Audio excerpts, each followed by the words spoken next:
అనంతమైన భూ యజమాని హక్కులు, అసలు నిజాలు తెలియని అమాయకులు, రెవెన్యూ చట్టం పట్ల అవగాహన రాహిత్యం, దీనిని ఆసరాగా చేసుకుని మోసాలకు గురవుతున్న వైనం.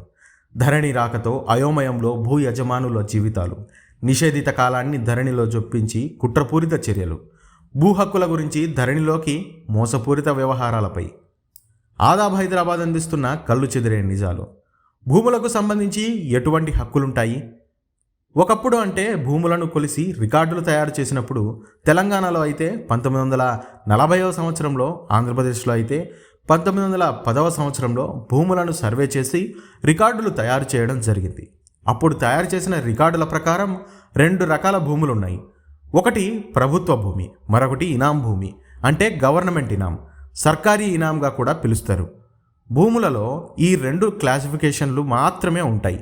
పట్టా భూమి అనే క్లాసిఫికేషన్ కూడా రెవెన్యూ రికార్డులో ఉండదు. సర్కారీ భూమి అని రాసి ఉండి పక్కనే ఎవరైనా వ్యక్తి పేరు పట్టాదారునిగా ఉంటే అది పట్టా భూమి అని రెవెన్యూ చట్టం చెబుతోంది. రెవెన్యూ వ్యవహారాలు రకరకాలుగా మార్పులు చోటు చేసుకోవడం జరిగింది. కాలం గడిచే కొద్దీ భూముల రకాలను ప్రభుత్వం 10 రకాల భూములుగా పెంచడం జరిగింది. ప్రస్తుతం దాదాపుగా 10 రకాల కీలకమైన భూముల రకాలు రెవెన్యూ రికార్డుల ప్రకారం ఉన్నాయి. సర్కారీ భూమి రెవెన్యూ రికార్డుల ప్రకారం గతంలో ఉన్న ప్రభుత్వ భూమి, ప్రభుత్వ ఆధీనంలోని గవర్నమెంట్కి చెందిన భూమి అని ఆ భూమినే సర్కారీ భూమిగా రెవెన్యూ చట్టం, రెవెన్యూ రికార్డులు తెలుపుతున్నాయి.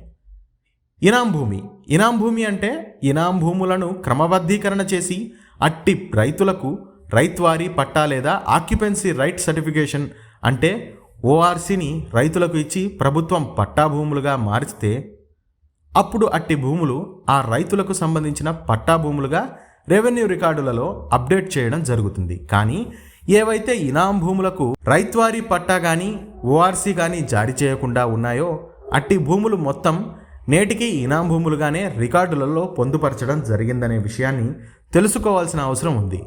ఇప్పటికీ అట్టి భూములు ఇనాం భూములుగానే రెవెన్యూ రికార్డులలో వస్తున్నాయి. ఇక పట్టా భూమి ఏదైనా వ్యక్తికి సంబంధించిన ప్రైవేట్ ల్యాండ్గా పేర్కొనవచ్చు. అట్టి వ్యక్తి యొక్క జీరాయితీ పట్టా అని కూడా పిలుస్తారు. అట్టి భూమి ప్రైవేట్ ల్యాండ్ కాబట్టి ఆ యొక్క భూమికి అన్ని హక్కులు ఏ వ్యక్తి పేరైతే పట్టాలో పేరు ఉందో ఆ రైతుకు లేదా వ్యక్తికి సంబంధించిన పట్టా భూమిగా పేర్కొనవచ్చు. అట్టి రైతుకు ఆ యొక్క భూమిపై సర్వ హక్కులు ఉంటాయని రెవెన్యూ చట్టం చెబుతోంది. అసైన్డ్ భూమి ప్రభుత్వ ఆధీనంలో ఉన్న ప్రభుత్వ భూమిని ఏదైనా వ్యక్తికి ఇల్లు కట్టుకోవడానికి, వ్యవసాయం చేసుకోవడం కోసం భూమి లేని నిరుపేదలకు ఇవ్వడం జరుగుతుంది.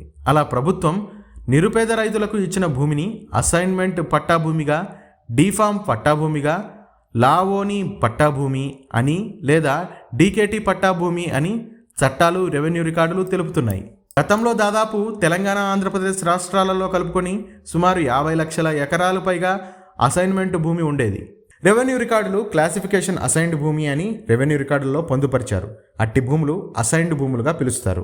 భూదాన్ భూమి తెలంగాణ రాష్ట్రంలో 1950 సంవత్సరంలో ఆచార్య వినోబా భావే భూదాన యజ్ఞాన్ని ప్రారంభించారు. రాష్ట్ర వ్యాప్తంగా ఉవ్వెత్తున ఉద్యమంగా చేశారు. ఆ ఉద్యమంలో భాగంగా చాలామంది ఎక్కువగా భూమి ఉన్న భూస్వాములు, యజమానులు వారి భూములను చాలామంది వ్యక్తులకు భూమి దానం చేశారు. ఆ భూములనే పేదలకు పంచి ఇవ్వడం జరిగింది. అట్టి భూములనే భూదాన్ భూమి అని పేర్కొంటారు. సీలింగ్ భూమి సీలింగ్ భూమి అంటే అన్ని రాష్ట్రాలలో ఒక కుటుంబంలో ఒక వ్యక్తి పేరు పైన ఎంత వ్యవసాయ భూమి ఉండాలని చట్టాలు చేశారు. ప్రభుత్వం చూపించిన భూమి కంటే ఎక్కువ భూమి ఉంటే అట్టి భూమిని ప్రభుత్వం తీసుకుంటుందని సీలింగ్ చట్టం చెబుతోంది. ఎక్కువ భూమి ఉన్న భూస్వాములు వారికి ప్రభుత్వం సూచించిన భూమి కంటే ఎక్కువ భూమి ఉంటే వారే స్వచ్ఛందంగా ప్రభుత్వానికి సరెండర్ చేయాలి లేదా ప్రభుత్వమే వారి దగ్గర నుంచి తీసుకుంటుంది. వ్యవసాయ భూపరిమితి చట్టంలోని నిబంధనల ప్రకారం క్లాసిఫికేషన్స్ బట్టి 7 ఎకరాల నుంచి 54 ఎకరాల వరకు మాత్రమే ఆ కుటుంబానికి భూమి ఉండాలనేది చట్టం చేశారు. ఇలా 54 ఎకరాల పైబడిన భూములను సీలింగ్ మిగులు భూములు అని లేదా సీలింగ్ సర్ప్లస్ భూములు అని పిలుస్తారు. ఇట్టి భూములను పేదలకు ప్రభుత్వం పంచి ఇవ్వడం జరుగుతుంది. ఫారెస్ట్ భూమి లేదా అటవీ భూమి అటవీ శాఖకు సంబంధించిన భూములకు సంబంధించి రెవెన్యూ రికార్డులలో మహాసురాణి, మైసూరాణిగా పేరు రాసి ఉంటే భూమి అటవీ భూమిగా పేర్కొనవచ్చు. ఏ భూమినైనా అంటే ప్రభుత్వ లేదా ప్రైవేటు భూమినైనా అటవీ భూమిగా మార్చే హక్కు ప్రభుత్వానికి ఉంటుంది. అందుకుగాను ప్రభుత్వం చట్టాలు చేసింది. ఒకసారి ప్రభుత్వం అటవీ భూమిగా మారిస్తే అటవీ భూమిగా రెవెన్యూ రికార్డులలో వస్తుంది. ఆ అటవీ భూములకు సంబంధించి అటవీ హక్కుల చట్టంలోని నిబంధనల ప్రకారం అటవీ హక్కు పత్రం ఏదైనా వ్యక్తి పొందినట్లయితే ROFR పట్టా అని లేదా ఫారెస్ట్ రైట్ పట్టా అని, అటవీ పట్టా అని రెవెన్యూ రికార్డులలో క్లాసిఫికేషన్లో వ్రాయడం జరుగుతుంది. దేవుని మాన్యం లేదా దేవుని భూమి లేదా ఎండోమెంట్ ల్యాండ్. ఈ భూమికి సంబంధించి దేవాలయాల కోసం కేటాయించే భూములు, దేవాలయాలకు మాన్యంగా ఇచ్చిన భూముల వివరాలు మొత్తం రెవెన్యూ రికార్డులలో పొందుపరుస్తారు. ఈ యొక్క రెవెన్యూ రికార్డులలో క్లాసిఫికేషన్కు సంబంధించిన కాలంలో ఎండోమెంట్ ల్యాండ్గా రికార్డులలో నమోదు చేస్తారు. ఇట్టి భూములు కూడా ప్రభుత్వ ఆధీనంలో ఉండే భూములు. ఇట్టి భూములపై ప్రైవేటు వ్యక్తులకు ఎలాంటి హక్కులు ఉండవు. ఇట్టి భూములు ఎండోమెంట్ అధికారుల పర్యవేక్షణలో ఉంటాయి. వక్ఫ్కు సంబంధించి ప్రభుత్వం కేటాయించిన భూములను వక్ఫ్ భూములుగా పేర్కొంటారు.